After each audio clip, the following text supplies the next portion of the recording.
آپ کے کافی سوالات ہوں گے تو میں چاہوں گا کہ حسن مرتضیٰ صاحب آپ کو ایک ایک ناصر بلا کے سما ٹی موقع وی سے دے ہیں جی، کہ میں ناصر جواب صاحب میرے چنیوٹ کے sir sorry new T V سے کس سے تسی میں سوال تو کر لو یہ شاہد صاحب ہمارے پریس کلب کے صدر ہیں جی شاہد السلام صاحب. علیکم شاہد صاحب، کیسے ہیں آپ؟ خیریت سے؟ الحمدللہ. صاحب آج کل جو ہے وہ کے پی کے میں گورنر راج کی بات گشت چل رہی ہے، تو کیا ایسا کوئی ڈسکشن ہے؟ آپ اس بارے میں کیا کہیں گے؟ جہاں تک خیبر پختونخوا میں گورنر راج کی سوال ہے، ویسے تو اس پہ کوئی باقاعدہ ڈسکشنز پاکستان پیپلز پارٹی یا مسلم لیگ کے درمیان تو نہیں ہوئے ہیں. میرے خیال میں جس چیز کا آپ ذکر کر رہے ہوں اس کے وہ حالات جو بنتے جا رہے ہیں اور یہ جس sort of سمت پہ خاص طور پہ پختونخوا کی سیاست مگر جو پی ٹی آئی کی سیاست جس طرف وہ آگے بڑھتا جا رہا ہے وہ خود ایسے حالات پیدا کر رہے ہیں جس سے وہ وفاقی حکومت کو مجبور کرے کہ وہ سخت اقدامات لے. ان سخت اقدامات میں ایک آپشن، آئینی آپشن ضرور گورنر راج موجود ہے، مگر اس پہ کوئی باقاعدہ ڈیسیژن یا ڈسکشن ابھی تک نہیں ہوا ہے. ڈاکٹر مزمل جی، فیض حمید کو آج 14 سال کی سزا ہوئی ہے، جو بولا جا رہا ہے آپ کیا سمجھتے ہیں کس وجہ سے پاکستان کی پارٹی کے؟ جی آپ یہ ایک تاریخی فیصلہ ضرور ہے اور جنرل فیض صاحب کو 14 سال سزا آج ملا ہے مختلف جرائم کے مطابق. جہاں تک مجھے اندازہ ہے شاید مزید تحقیقات اور انویسٹیگیشنز یا ٹرائلز ہونے ہیں. میرے سیاسی زندگی میں دو ایسے لوگ تھے جو میں نے خود اپنے آنکھوں سے دیکھا ہے، جو اپنے وقت کے فرعون تھے، اور میں سمجھتا ہوں کہ یہ ایک تو خان صاحب خود ہے جو وزیر اعظم ہوتے ہوئے ہر کسی کو جیل بیچنے کا نہ صرف دھمکی عملی طور پہ بیچ بھی جاتا تھا اور وہ طاقت کا نشہ میں پتہ نہیں کیا کیا دھمکیاں دیتا تھا کہ وہ اسی بھی نکال دے گا، وہ فلاں کر دے گا، وہ فلاں کر دے گا. انہوں نے یہ ہماری سیاست میں ایک بار پھر ایک بری روایت ڈالی تھی کہ نہ صرف کہ جو سیاسی حریف ہیں مگر ان سیاسی حریف، ان سیاسی مخالف کے جو گھر کے عورتیں ہیں، خواتین ہیں، ان کو بھی نشانہ بنایا گیا. اور مریم شریف صاحبہ کو، فریال طاہر صاحبہ کو جس انداز میں ٹارگٹ کیا گیا، اور پھر اس میں ہم نے خود اپنے آنکھوں سے دیکھا کہ کس طریقے سے اس کو اسی زندگی میں ان ایکشنز کا نہ صرف جواب دینا پڑا بٹ اب وہی اسی قسم کی مشکلات آج بھگت رہے ہیں اور وہ متفق عمل ہے کہ وہ آج خود جناب جیل میں ہے. اس کے ساتھ ساتھ ایک یہ جنرل فیض صاحب تھا جو اپنے طاقت کے نشے میں نہ کسی سیاستدان کو، نہ کسی میڈیا ہاؤس کو، نہ کسی ہماری سوسائٹی میں اس نے اپنے عہد کے خلاف ورزی، اپنے کام کے خلاف ورزی کرتے ہوئے پتہ نہیں کیا کیا کیا. اور آج ہم وہ دن دیکھ رہے ہیں کہ اس کو بھی اسی زندگی میں ان کے جرائم کا جواب دینا پڑ رہا ہے. میں سمجھتا ہوں کہ یہ ایک بہت تاریخی فیصلہ ہے. اب ویسے تو مکمل ڈیٹیلز مجھے موقع نہیں ملا نہ دیکھنے کے لیے نہ اس کا تفصیل پہ پتہ کرنے کے لیے. میرا خیال میں اب آگے اس کے لیے بھی اپیل کے اور ایسے فورمز موجود ہوں گے. اپنے طور پہ تاریخی فیصلہ ہے اور میں سمجھتا ہوں کہ سب کو توبہ بھی کرنا چاہیے اور اپنا زندگی کو ایسے گزارنا چاہیے، خاص طور پہ وہ لوگ جن کو کسی نہ کسی وجہ سے اللہ تعالیٰ کبھی آپ کو کوئی موقع دیتا ہے، اختیار دیتا ہے، ذمہ داری دیتا ہے، تو اس ذمہ داری کو آپ کو صحیح انداز میں اس پہ عمل درآمد کرنا چاہیے. سر اس سے جڑا ہوا ایک سوال ہے، ماضی میں لیفٹیننٹ جنرل شجاع پاشا اور ظہیر الاسلام پر بھی اسی طرح کے الزامات تھے کہ وہ پولیٹیکل انجینئرنگ کرتے ہیں، سیاسی سرگرمیوں میں ملوث ہیں. آپ سمجھتے ہیں کہ ان کو بھی اس طرح کا ان کا بھی ٹرائل ہونا چاہیے؟ میرے خیال میں ان میں سے ایک کے خلاف تو ٹرائل ہوا تھا اور سزا ایٹسٹرا بھی ہوا تھا، دوسرا کے خلاف ابھی تک نہیں ہوا. میں کسی انڈیویجول کے بارے میں یا کسی اسپیسیفک کیس کے بارے میں تبصرہ نہیں کرنا چاہوں گا، مگر میں سمجھتا ہوں کہ آج کا فیصلہ تاریخی ہے اور وہ ضرور ایسے راستے کھولیں گے. ایک تو ایک واضح پیغام بھیجیں گے کہ جس قسم کی مداخلت، جس قسم کی غیر ذمہ دارانہ کام جنرل فیض صاحب کر رہے تھے، امید یہ ہے اس فیصلے سے، اور اگر اس فیصلے سے پہ عمل درآمد ہوتا ہے کہ آگے جا کے ایک ایسا پیغام ہوگا کہ اس قسم کے غلطیاں مزید نہ کیا جائے. سر 27ویں ترمیم میں NFC وارڈ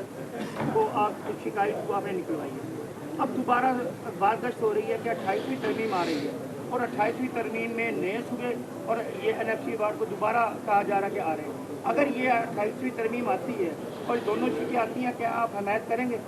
جہاں تک 27th امینڈمنٹ کی بات ہے، پاکستان پیپلز پارٹی سمجھتی ہیں کہ اس میں ہمارے لیے تو سب سے بڑا کامیابی یہ تھا کہ ہم نے جو چارٹر آف ڈیموکریسی میں وعدہ کیا تھا شہید محترمہ بینظیر بھٹو اور نواز شریف صاحب کی دستخط کے مطابق کہ ہم آئینی عدالت بنائیں گے، وہ آئینی عدالت بھی ہم نے بنایا. اس آئینی عدالت کو تمام صوبے کے برابر کا نمائندگی جو پاکستان پیپلز پارٹی کی بہت ہی پرانی مطالبہ تھا، اس کو بھی یقینی طور پہ عملی طور پہ ہم نے 27ویں ترمیم کے مطابق یہ آئینی عدالت کو تمام صوبوں کو برابری کا نمائندگی. اور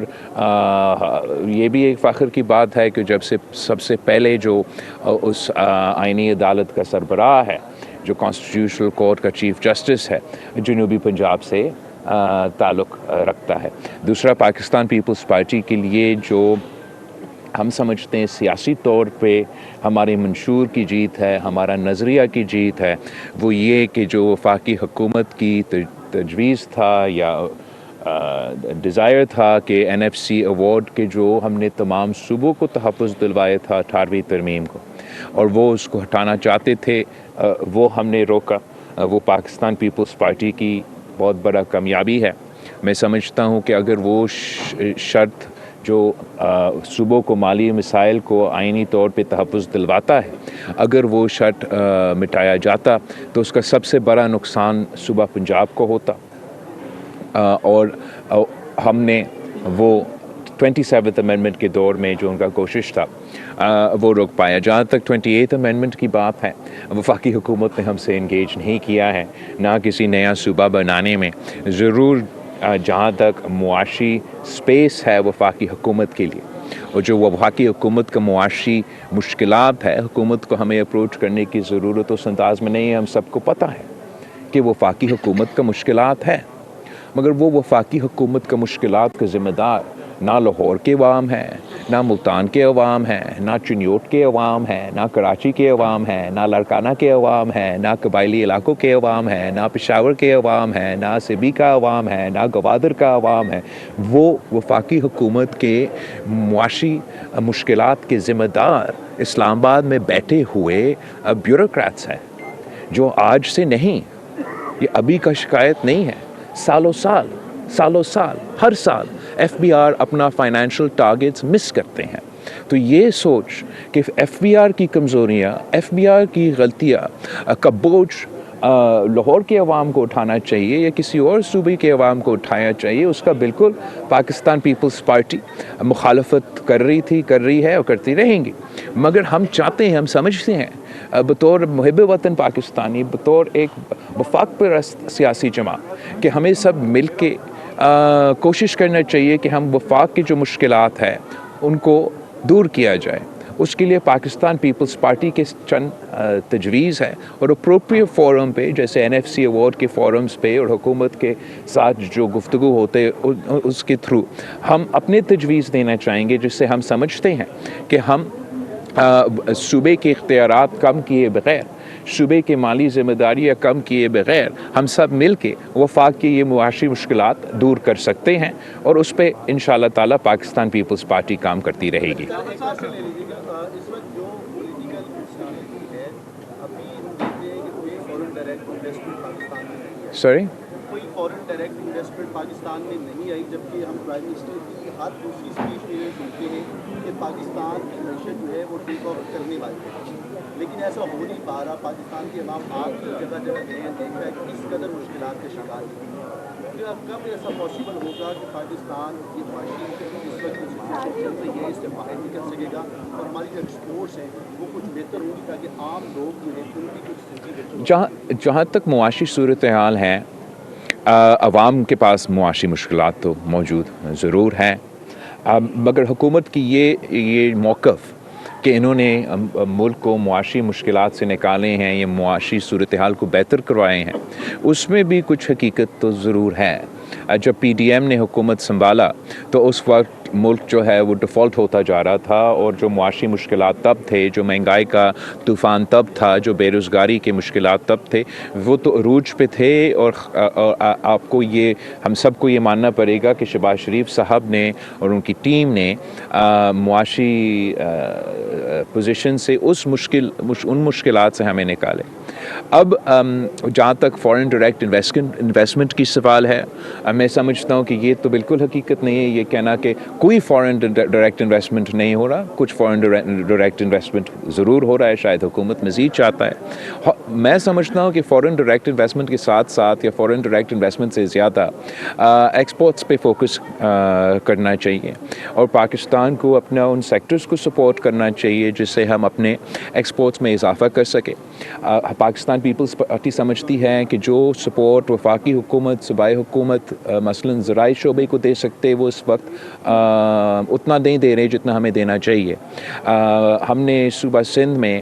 اپنے جو